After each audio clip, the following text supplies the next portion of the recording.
आप सभी को नमस्ते और आप सभी का हार्दिक स्वागत और अभिनंदन है। आज मैं आपके सामने एक महत्वपूर्ण टॉपिक के ऊपर चर्चा करूंगा जो शिक्षा मनोविज्ञान में बहुत ही अहम स्थान रखता है। ये टॉपिक आप जानते हैं कि शिक्षा मनोविज्ञान में जीन पियाजे, Jerome Bruner, Sigmund Freud, Lev Vygotsky ये ऐसे ऑलराउंडर मनोवैज्ञानिक है जिनसे संबंधित प्रश्न अवश्य आता ही है। बाकी किसी टॉपिक से प्रश्न आए ना आए, परंतु इनकी तो गारंटी है। इनसे तो प्रश्न पूछा ही जाता है, चाहे रीट हो, सेकंड ग्रेड हो, फर्स्ट ग्रेड हो, चाहे किसी भी स्टेट की टेट हो, उसमें जिनमें साइकोलॉजी है वहाँ पर इनसे संबंधित प्रश्न पूछा ही जाता है। इसलिए आज हम लेवाइगोत्स्की के एक सिद्धांत के ऊपर विस्तार से चर्चा करेंगे, इसलिए वीडियो को एंड तक देखें। और यदि आप चैनल के ऊपर नए हैं तो प्लीज़ सब्सक्राइब कर दीजिए। चलते हैं, अपने वीडियो को स्टार्ट करते हैं, मेन बिंदु के ऊपर आते हैं। देखिए साहब, जो लेवाइगोत्स्की हैं यह एक संज्ञानात्मक मनोवैज्ञानिक है। इन्होंने एक सिद्धांत दिया जिसकी वजह से ये काफ़ी प्रसिद्ध भी हैं। वैसे ये बहुत ही प्रसिद्ध मनोवैज्ञानिक हैं। इनके इसी सिद्धांत से नहीं, इनके और भी कई ऐसे कार्य हैं शिक्षा के क्षेत्र में, इसलिए ज़्यादा प्रसिद्ध हैं। तो इनके सिद्धांत का नाम देखिए, सामाजिक अधिगम का सिद्धांत है। देखो, सामाजिक अधिगम के क्षेत्र में इन्होंने कार्य किया।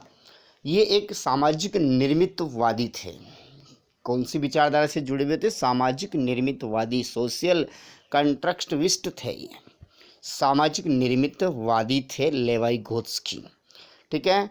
और सामाजिक जो निर्मितवाद है उसका प्रतिपादन ही लेवाइगोत्स्की ने किया।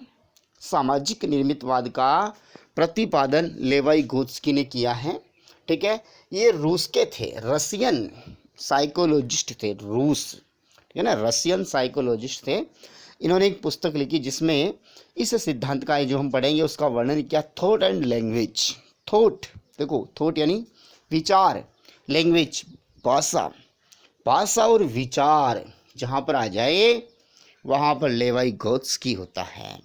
इनका मुख्य कार्य क्षेत्र क्या है? विकास मनोविज्ञान। कौन सा है? डेवलपमेंट साइकोलॉजी में इन्होंने मेन मुख्य कार्य किया है, ठीक है। अब इन्होंने एक सिद्धांत दिया जिसकी वजह से काफ़ी प्रसिद्ध है। उस सिद्धांत का नाम क्या? देखो, सामाजिक सांस्कृतिक संज्ञानात्मक विकास सिद्धांत। सामाजिक सांस्कृतिक संज्ञानात्मक विकास सिद्धांत, ठीक है ना। जहाँ पर सामाजिक और सांस्कृतिक कारकों की बात हो रही हो, सामाजिक और सांस्कृतिक कारकों की बात हो रही हो, वहाँ लेवाइगोत्स्की होता है, ठीक है ना। समझ में आई ना। अब देखिए, इस सिद्धांत के अन्य नाम कौन कौन से हैं, ठीक है ना। अन्य नाम कौन कौन से वो हम देख लेते हैं। इसी सिद्धांत को हम कहते हैं वाइगोत्स्की का सामाजिक विकास सिद्धांत। वाइगोत्स्की का सामाजिक विकास सिद्धांत, क्योंकि इन्होंने कहा कि जो संज्ञानात्मक विकास होता है वो सामाजिक कारकों के द्वारा होता है, ठीक है ना, समाज के द्वारा होता है। इसी सिद्धांत का एक दूसरा नाम और है वाइगोत्स्की का अधिगम सिद्धांत, क्योंकि संज्ञानात्मक विकास में संज्ञान ज्ञान निर्माण में व्यक्ति अधिगम ही तो करता है, सीखता ही तो है, इसीलिए वाइगोत्स्की का अधिगम सिद्धांत। इसका अन्य नाम और है वाइगोत्स्की का सामाजिक रचनावाद। सामाजिक रचनावाद सोशल, ठीक है ना, कंटेक्स्टिविस्ट है, क्योंकि सामाजिक परिवेश में रहकर ही बालक व्यक्ति ज्ञान का निर्माण करता है, ज्ञान की रचना करता है, इसीलिए सामाजिक रचनावाद कहा गया है। अगला नाम है इसका वाइगोत्स्की का सामाजिक निर्मितवाद है। देखो, ज्ञान का निर्माण किया जाता है समाज के द्वारा, इसलिए निर्मितवाद या रचनावाद ये शब्द आ जाए, सामाजिक निर्मितवाद, सामाजिक रचनावाद, ठीक है। तो वहाँ पर वाइगोत्स्की हैं। उसके बाद वाइगोत्स्की का भाषा सिद्धांत। देखो, इन्होंने भाषा के बारे में भी इसमें काफ़ी बात की, इसको वैसे हम अलग से पढ़ेंगे। वाइगोत्स्की के अनुसार भाषा का विकास कैसे होता है इसको हम अलग टॉपिक लेकर के पढ़ेंगे। उसके बाद इन्होंने देखो ZPD की अवधारणा दी, ठीक है ना। ZPD समीपस्थ विकास क्षेत्र का सिद्धांत भी इसे कहा जाता है। ZPD के बारे में भी हम इसमें पढ़ेंगे। ZPD, ठीक है ना, जोनो प्रोक्सिमल डेवलपमेंट, जोनो प्रोक्सिमल डेवलपमेंट, जिसको हिंदी में कहते हैं समीपस्थ विकास का क्षेत्र, ठीक है। इसके बारे में पढ़ेंगे, ये भी इसका उपनाम है। समझ में आ गया ना। उसके बाद देखिए, इसके सिद्धांत की मुख्य बातें या मुख्य बिंदु कौन कौन से हैं। लेवाइगोत्स्की ने के अनुसार संज्ञानात्मक विकास किस प्रकार से होता है, तो आप याद रखेंगे जैसे जीन पियाजे हैं, जीन पियाजे और जेरोम ब्रूनर। कौन? Jerome Bruner. इन दोनों ने तो संज्ञानात्मक विकास इन दोनों ने भी दिया, ठीक है। और लेवाइगोत्स्की ने भी संज्ञानात्मक विकास दिया। तो संज्ञानात्मक विकास देने वाले 3 मनोवैज्ञानिक हो गए, जीन पियाजे, ठीक है, जेरोम ब्रूनर, लेवाइगोत्स्की। इनमें से जीन पियाजे और जेरोम ब्रूनर ने तो संज्ञानात्मक विकास की अवस्था बताई। इन्होंने कहा कि इन अवस्थाओं में होता है, ठीक है। जीन पियाजे ने 4 बताई, जेरोम ब्रूनर ने 3 बताई। जबकि आप याद रखेंगे लेवाइगोत्स्की ने संज्ञानात्मक विकास की कोई अवस्थाएं नहीं बताई। इन्होंने कुछ ऐसे मुख्य बिंदु बताए हमें कि इन के आधार पर इन्होंने कहा कि बालक का संज्ञानात्मक विकास होता है, एक व्यक्ति का संज्ञानात्मक विकास होता है, ठीक है ना। तो इनके बिंदु पढ़ेंगे, ठीक है। उन बिंदु को आप क्रम से नहीं है, उनको आप समझना है, ठीक है ना। देखिए पहला बिंदु है, इन्होंने कहा कि जो संज्ञानात्मक विकास होता है उसमें भाषा, जो लैंग्वेज होती है, वो संज्ञानात्मक विकास का एक महत्वपूर्ण औजार है। ये स्टेटमेंट हमें देख करके पूछ लिया जाता है, किस मनोवैज्ञानिक के अनुसार भाषा संज्ञानात्मक विकास का एक महत्वपूर्ण औजार है। इसी प्रकार का प्रश्न पूछा जा सकता है। 4 मनोवैज्ञानिक दे देंगे, जीन पियाजे, जेरोम ब्रूनर, लेवाइगोत्स्की और जॉन ड्यूवी। तो कौन सा सही हो जाएगा? लेवाइगोत्स्की, ठीक है ना। तो भाषा है वो संज्ञानात्मक विकास का एक महत्वपूर्ण औजार है, इंस्ट्रूमेंट है। ये कौन कहता है? लेवाइगोत्स्की कहते हैं। समझ में आ गया। दूसरा बिंदु देखो, अंतरीकरण। देखो अंतरीकरण इंपॉर्टेंट बिंदु है। अंतरीकरण क्या है? तो अंतरीकरण यह है कि वाइगोत्स्की ने कहा कि बाहर से, यानी कि वातावरण से, बाहर का अर्थ क्या होता है? वातावरण। वातावरण से अंदर की दिशा में, अंदर की दिशा का अर्थ क्या है? व्यक्ति या बालक के मस्तिष्क में, उसके शरीर में, मस्तिष्क में ना। ज्ञान कहाँ जाता है? मस्तिष्क में जाता है कि नहीं जाता? आमाशय में जाता है क्या? फेफड़ों में जाता है क्या? नहीं, मस्तिष्क में, ठीक है ना। तो बाहर से अंदर की दिशा में होने वाले विकास को कौन सा विकास है यहाँ पर? संज्ञानात्मक विकास, ठीक है ना। संज्ञानात्मक विकास की विशेष बात कर रहे हैं, को अंतरीकरण कहा जाता। बाहर से अंदर की दिशा में होने वाले विकास को वाइगोत्स्की ने अंतरीकरण कहा है। अंतरीकरण समझ में आ गया ना। अंतरीकरण की बात करने वाला कौन है? वाइगोत्स्की है। अंतरीकरण क्या है? बाहर से, यानी वातावरण से हमारे मस्तिष्क में होने वाले परिवर्तन को अंतरीकरण कहा है। समझ में आ गया। मनुष्य बाहरी वातावरण के अवलोकन को अपने भीतर आत्मसात करके सीखता है। मनुष्य जो होता है बाहर के वातावरण को देखता है, अवलोकन करता है, उसका ऑब्जर्वेशन करता है और फिर वातावरण के ज्ञान को आत्मसात करता है और सीखता है, यानी कि अधिगम करता है, ज्ञान का निर्माण करता है। ऐसा वाइगोत्स्की कहते हैं, ठीक है। वाइगोत्स्की ने लिखा है, एक स्टेटमेंट है, ये भी हमें पूछा जा सकता है। वाइगोत्स्की ने कहा है, हमारे स्वयं का विकास दूसरों के द्वारा होता है। हमारे स्वयं का विकास दूसरों के द्वारा होता है। जिससे हमारा संज्ञानात्मक विकास हुआ है तो ये दूसरे हमारे परिवेश से, सामाजिक कारकों से हुआ है। सामाजिक कारकों के साथ हमने अंतःक्रिया की। देखो ये भी इंपॉर्टेंट, आगे पढ़ेंगे, ठीक है ना। उसके बाद देखिए वाइगोत्स्की कहते हैं, ये स्टेटमेंट हो गया। वाइगोत्स्की कहते हैं कि जो व्यक्ति होता है उसका संज्ञानात्मक विकास कैसे होता है? वो क्या करता है? वातावरण के साथ, यानी कि सामाजिक सांस्कृतिक कारकों के साथ, देखो सामाजिक और सांस्कृतिक कारकों के साथ, इंपॉर्टेंट लाइन बता रहा हूँ मैं, सामाजिक और सांस्कृतिक कारकों के साथ अंतःक्रिया करता है। कारकों के साथ क्या करता है?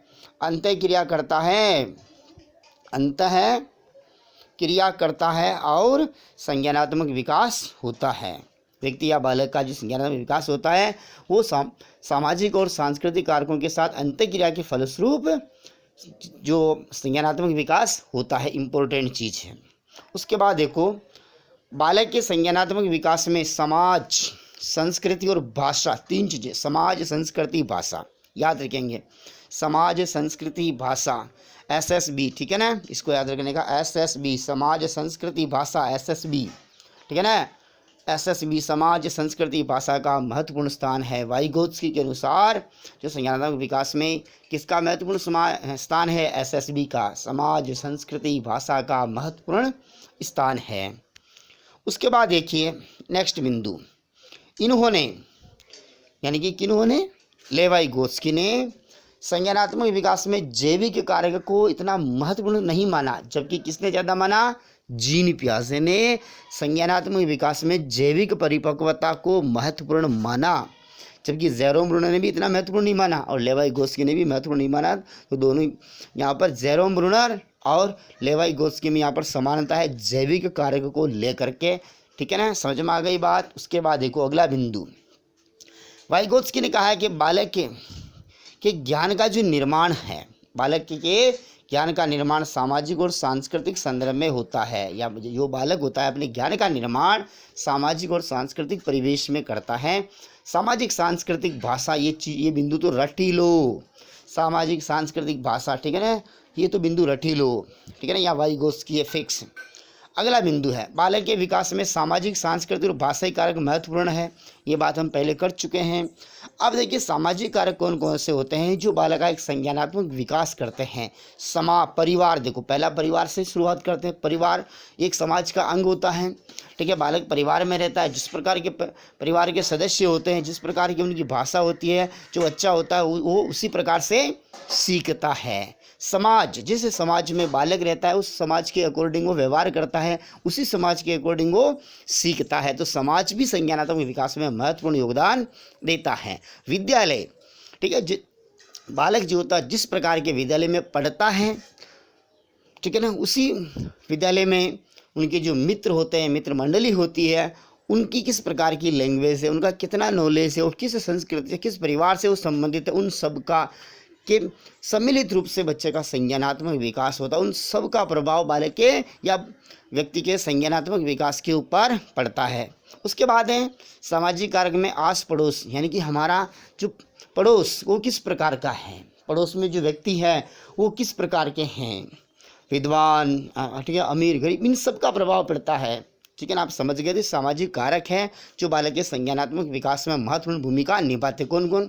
परिवार, समाज, विद्यालय, मित्र मंडली, आस पड़ोस, ठीक है। वो सामाजिक कार्यक्रम भी आ सकते हैं, ठीक है, वो सांस्कृतिक कार्यक्रम आ जाएंगे, ठीक है। तीज त्योहार, ये सांस्कृतिक जो है हमारे कारक है। तीज त्योहार जितने भी होते हैं ना, और सांस्कृतिक कार्यक्रम, ठीक है ना, ये वो हमारे सांस्कृतिक जो कारक में आ जाएंगे। उसके बाद है कि अगला बिंदु, वाइगोत्स्की के अनुसार, किसके अनुसार? वाइगोत्स्की के अनुसार बालक के संज्ञान का विकास समाज अर्थात सामाजिक अंत्यक्रिया के द्वारा होता है। देखो सामाजिक अंत्यक्रिया के द्वारा होता है, पहले हमने बात कर ली। उसके बाद देखो अगला बिंदु, सामाजिक अंत्यक्रिया द्वारा बालक का भाषा विकास और संज्ञानात्मक विकास होता है। देखो बाकी ये शब्द ऐसे ही घुमा फिरा करके बार बार यही शब्द है ना, यही बिंदु आते हैं।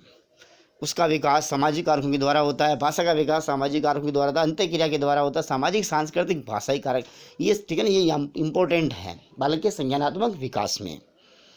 उसके बाद एक नेक्स्ट बिंदु है सामाजिक विकास में, हाँ इम्पोर्टेंट चीज़ें। सामाजिक विकास में लेवाइगोत्स्की ने खेलों को महत्वपूर्ण माना है। किसको महत्वपूर्ण माना है? खेलों को महत्वपूर्ण स्थान दिया है, ठीक है, समझ में आया ना। क्योंकि खेलों के माध्यम से एक जो बालक होता है वो मैदान में जब खेलता है तो विभिन्न दोस्तों के साथ में अपने मित्रों के संपर्क में आता है, उनके साथ इंटरेक्शन करता, अंतःक्रिया करता है, तो उसमें सामाजिक गुण का विकास होता है। और सामाजिक गुण के द्वारा ही बालक यहाँ पर क्या संज्ञानात्मक विकास कर रहा है। समझ में आ गया ना।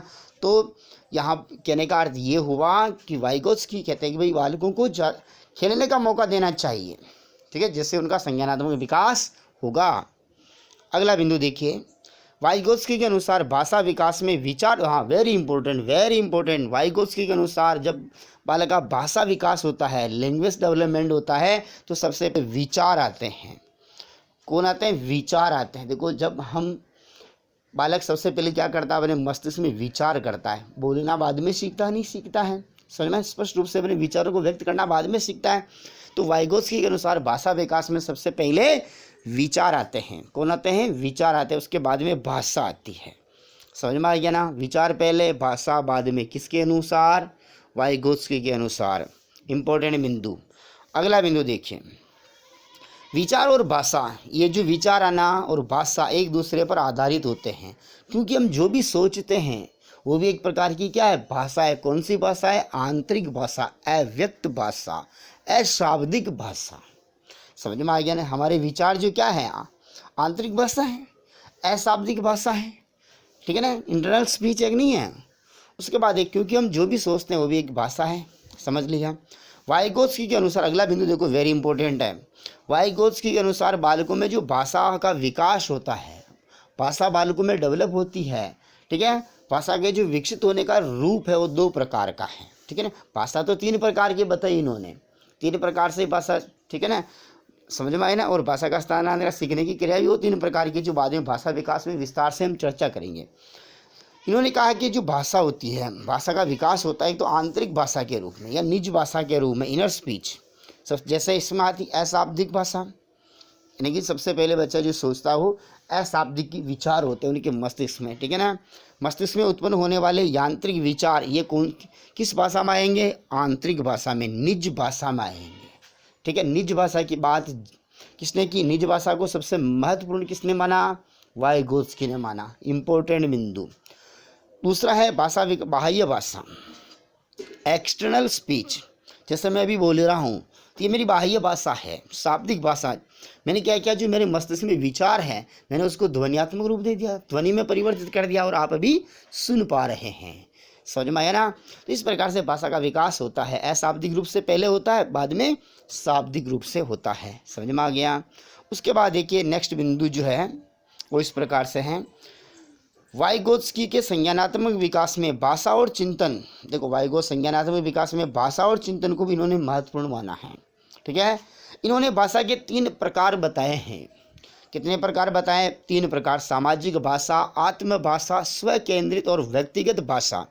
सामाजिक भाषा, आत्म भाषा, स्व केंद्रित और व्यक्तिगत भाषा, ये 3 प्रकार की भाषा बताई है वाइगोत्स्की ने। सामाजिक, आत्म भाषा, स्व केंद्रित और व्यक्तिगत भाषा, ठीक है ना। 3 प्रकार की भाषा बताई है। नेक्स्ट बिंदु पे चलते हैं, ठीक है। वाइगोत्स्की के अनुसार बच्चे समाज से अंत्यक्रिया द्वारा स्वयं सीख जाते हैं। वाइगोत्स्की कहता है बच्चे समाज के साथ अंत्यक्रिया करते हैं और स्वयं सीख जाते हैं, यानी कि ज्ञान का निर्माण करते हैं। इसी अवधारणा को निर्मितवादी अवधारणा कहते हैं। कौन सी? सामाजिक निर्मितवादी अवधारणा कहते हैं। सामाजिक निर्मितवादी अवधारणा क्या है? इस अवधारणा के अनुसार जो होता है सामाजिक, देखो वेरी इंपॉर्टेंट है, हमने पढ़ा सामाजिक निर्मितवाद। सामाजिक निर्मित ये है क्या है, क्या प्रॉब्लम? ये सामाजिक निर्मितवाद या रचनावाद को एक ही बात है। व्यक्ति या बालक समाज के साथ अंत्यक्रिया करता है और ज्ञान अर्जन करता है, ठीक है, उनका संज्ञानात्मक विकास करता है, यही सामाजिक निर्मितवाद है, ठीक है ना। उसके बाद देखिए समझ में आ गया। अगला बिंदु है विकास को संस्कृति जो होता है, हमारा जो संज्ञानात्मक विकास होता है, या यहाँ पर तो हम किसी भी प्रकार के विकास को ले सकते हैं, चाहे शारीरिक विकास हो, मानसिक विकास, ठीक है, और चाहे संवेगात्मक विकास हो, भाषाई विकास हो, नैतिक विकास हो, जो ये विकास होते हैं उनको जो हमारी संस्कृति होती है कि दिशा प्रदान करती है, ये सभी में लागू हो सकता है, ठीक है। उसके बाद देखिए वाइगोत्स्की के अनुसार अधिगम सीखने की क्या परिभाषा है, यानी कि वाइगोत्स्की अधिगम को, लर्निंग को क्या मान्यता है, उसके अनुसार लर्निंग है क्या भाई, लर्निंग प्रोसेस है क्या, सीखने की परिभाषा किस प्रकार से दी, समझ में आ गया ना। तो देखिए इन्होंने अधिगम एक सामाजिक क्रिया है। अधिगम क्या है? सामाजिक क्रिया है। वाइगोत्स्की के अनुसार अधिगम क्या है? सामाजिक क्रिया है। जबकि जीन पियाजे ने कहा कि जो अधिगम है कि व्यक्ति की वातावरण के साथ एक सक्रिय क्रिया है। समझ में आ गया ना। इन्होंने एक सामाजिक क्रिया माना, समझ में आ गया। सामाजिक वातावरण सीखने की क्रिया में महत्वपूर्ण भूमिका निभाता है। तो वाइगोत्स्की के अनुसार जो अधिगम एक सामाजिक क्रिया है, इम्पोर्टेंट बिंदु। उसके बाद में नेक्स्ट बिंदु देखते हैं। हाँ, यहाँ से प्रश्न बनते हैं, वेरी इंपॉर्टेंट प्रश्न यहाँ से बनते हैं। कुछ तकनीकी शब्दावली का प्रयोग किया। वाइगोत्स्की ने अपने सिद्धांत को समझाने में कुछ टेक्निकल्स वर्ड्स लिए, शब्दावली का प्रयोग किया, ठीक है। वो कौन कौन से हैं? एक पे हम समझते हैं वास्तविक विकास क्षेत्र, एडी, जिसको हम क्या लिख सकते हैं? AD, actual development, actual development, AD. वास्तविक विकास क्षेत्र किसे कहते हैं, क्या होता है वाइगोत्स्की के अनुसार वास्तविक विकास क्षेत्र?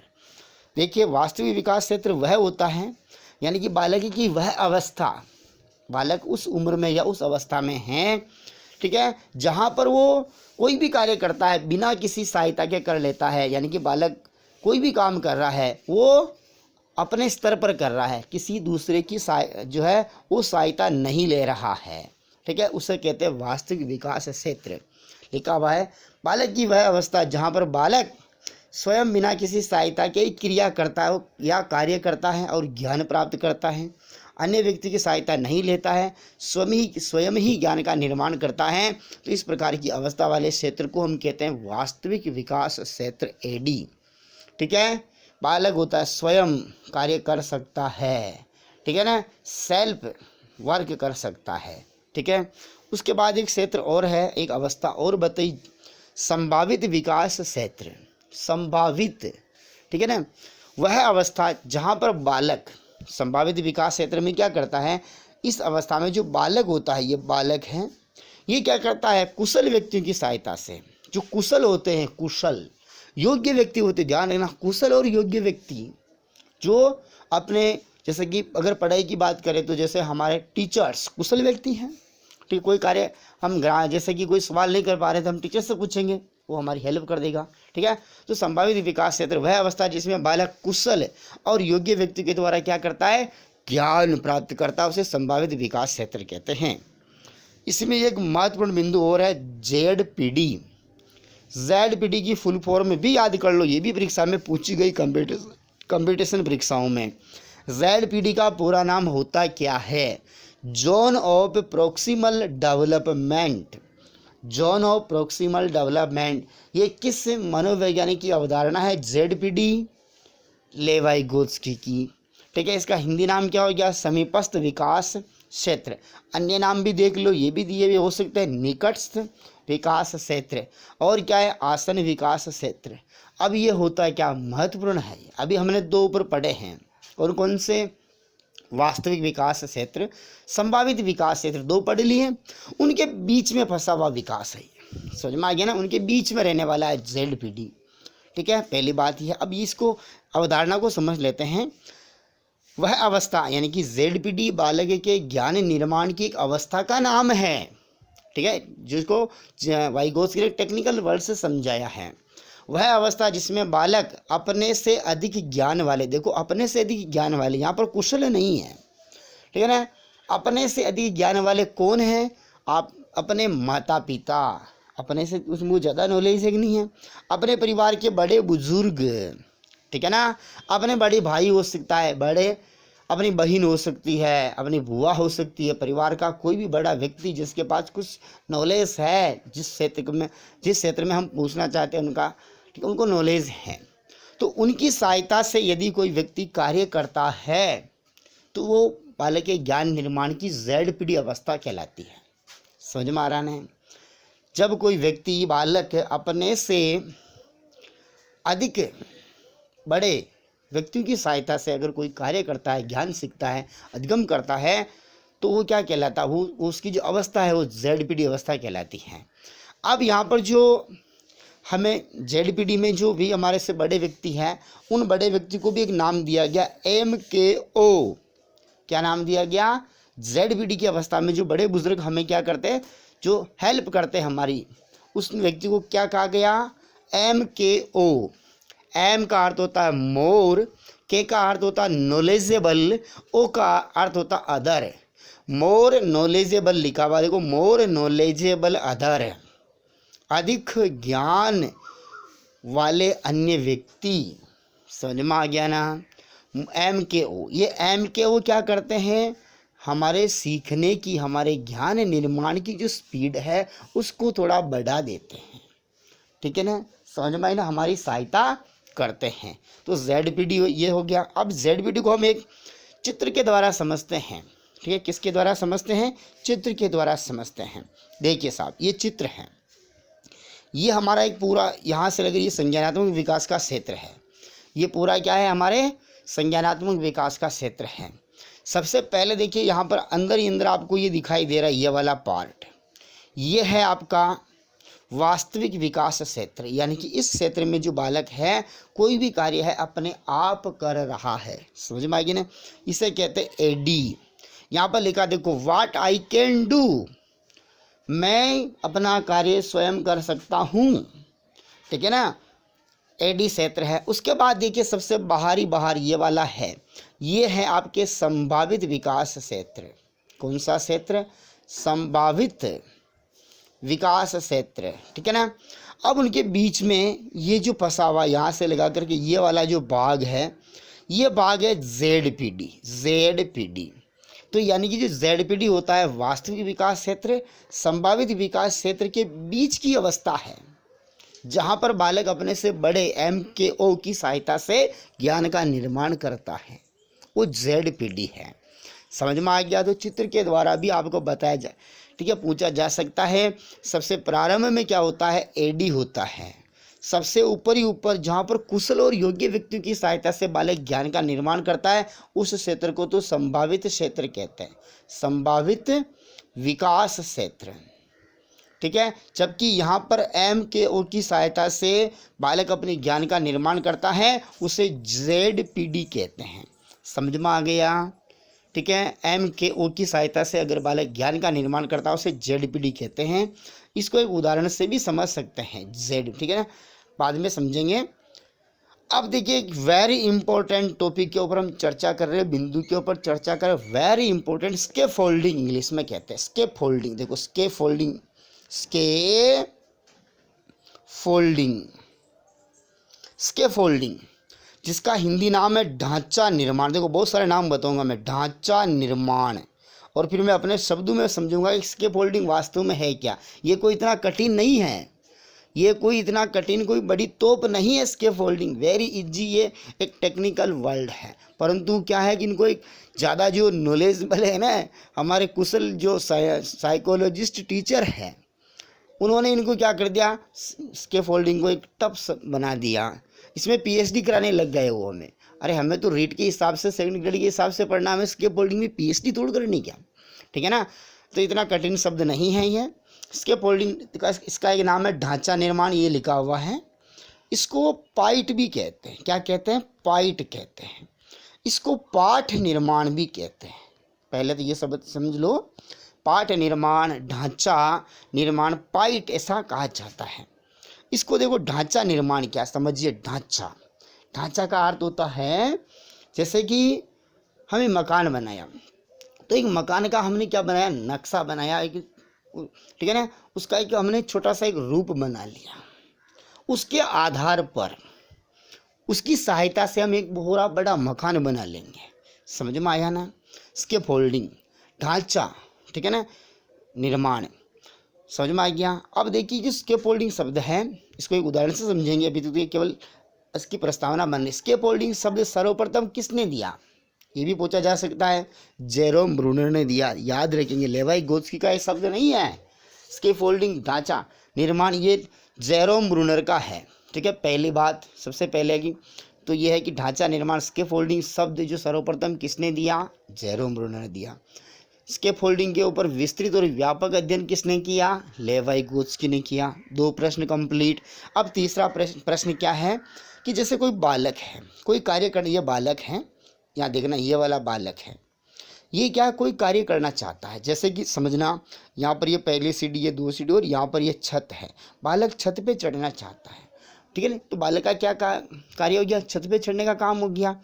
अब ये चढ़ नहीं पा रहा है, यानी कि पहली सीढ़ी के ऊपर ये कदम नहीं रख पा रहा है। पहली सीढ़ी थोड़ी सी ऊंची है, ये पहली सीढ़ी क्या थोड़ी सी ऊंची है।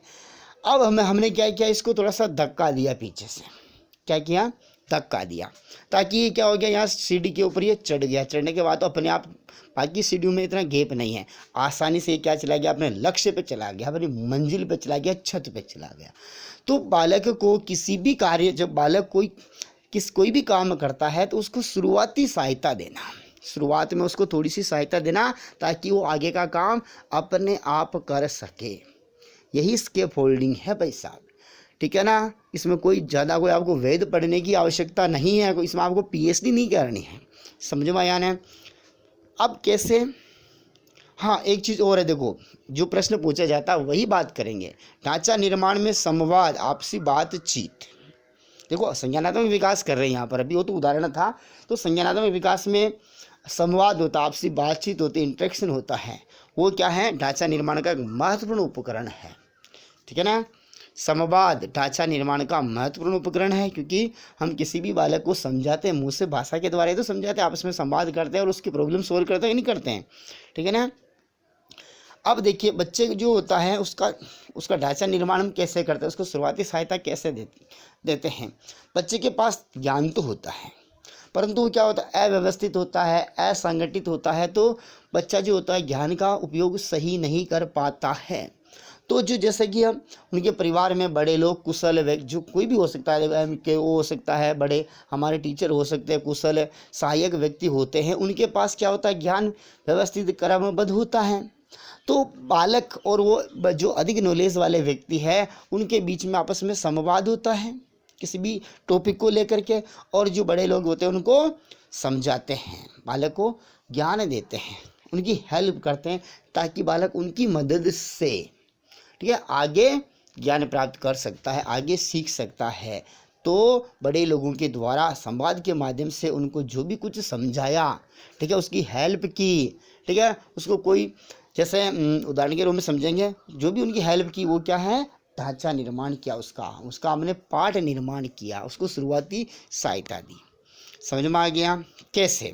जैसे कोई बच्चा, एक उदाहरण, साइकिल चलाना सीख रहा है तो प्रारंभ में उससे जो भी हम देखो साइकिल को हम पकड़ेंगे बेटा ऐसे बैठ, और उसको 5-7 बार हम क्या करेंगे, पकड़ करके उसको साइकिल चलाना सिखाएंगे, अंत में हम क्या कर देंगे, छोड़ देंगे। तो उन्हें हम 4-5 बार साइकिल को पकड़ करके उन्हें चलना हमें सिखाया, तो हमने क्या किया, बच्चे का हमने इसके फोल्डिंग की, ढांचा निर्माण किया, उनको शुरुआती सहायता दी। समझ में आ गया ना? बाद में वो आसानी से अपने आप साइकिल चलाना सीख जाता है। इसी प्रकार से एक उदाहरण और है, यदि कोई बच्चा व्याकरण में संधि विच्छेद कर रहा है, संधि विच्छेद करने में उनको कुछ कठिनाई हो रही है, उसको क्या हो रही है, कठिनाई हो रही है, तो हमने क्या किया कि बच्चे बेटा देख यहाँ पर ये नियम लगता है, इस नियम की सहायता से संधि विच्छेद होता है। तो हमने क्या किया, उनकी थोड़ी सी सहायता की, नियम बता करके, अब उसके बाद उस संधि से संबंधित किसी प्रकार का कोई शब्द आ जाए उसका वो विच्छेद कर देता है, संधि विच्छेद कर देता है। तो हमने एक नियम बताया, हमने उसकी शुरुआती सहायता की उसके ज्ञान के निर्माण में, सीखने में। तो वो हमने क्या किया, नियम बताना, इसके फोल्डिंग किया, ढांचा निर्माण किया। समझ गए ना? कोई पीएचडी नहीं करनी है। उसके बाद देखिए ये जो ढांचा निर्माण की क्रिया ऐसे ही होती, क्या परमानेंट आप उसकी हेल्प कर रहे हैं, क्या हर टॉपिक में उसकी आप हेल्प कर रहे हैं, क्या नहीं कर रहे हैं। वो बालक अब स्वयं कर रहा काम, स्वयं सीख रहा है, यानी कि ये अस्थायी प्रक्रिया होती है। समझ गए ना? अस्थायी प्रक्रिया होती है। जब बालक स्वयं कार्य करना सीख जाता है तो इसके फोल्डिंग को हटा लिया जाता है। समझ में आया ना? इस प्रकार से जीन पियाजे का सिद्धांत यह हुआ। अब जीन पियाजे के सिद्धांत के साथ और भी महत्वपूर्ण बिंदु जुड़े हुए हैं। भाषा विकास जुड़ा हुआ है। भाषा विकास के लिए हम अलग से वीडियो बनाएंगे, पूरे को भाषा विकास को अलग से समझाएंगे, इसमें मिक्स नहीं करेंगे। मैं मिक्स नहीं करना चाहता हूँ, है तो इसी का ही पार्ट है, पर उसको मैं इसमें मिक्स नहीं करना चाहता हूँ। अलग से वीडियो आपके लिए लेकर के आऊँगा। तब तक के ये जय हिंद जय भारत, और चैनल को सब्सक्राइब जरूर कर देना दोस्तों, क्योंकि इसी प्रकार के मैं आपके इंपॉर्टेंट वीडियो आपकी शिक्षक भर्ती परीक्षाओं के लिए, रीट हो, सेकंड ग्रेड हो, फर्स्ट ग्रेड हो, चाहे किसी राज्य की टेट हो, उनके लिए मैं लाता रहता हूँ। इसलिए वीडियो को लाइक कीजिए, चैनल को सब्सक्राइब कीजिए, अपने दोस्तों में इनको शेयर कर दीजिए, चारों ओर गर्दा ही गर्दा उड़ा दीजिए। आरएस साइंस क्लासेज हो जाना चाहिए, अपनी आवाज़ गूंजनी चाहिए। जय हिंद जय भारत।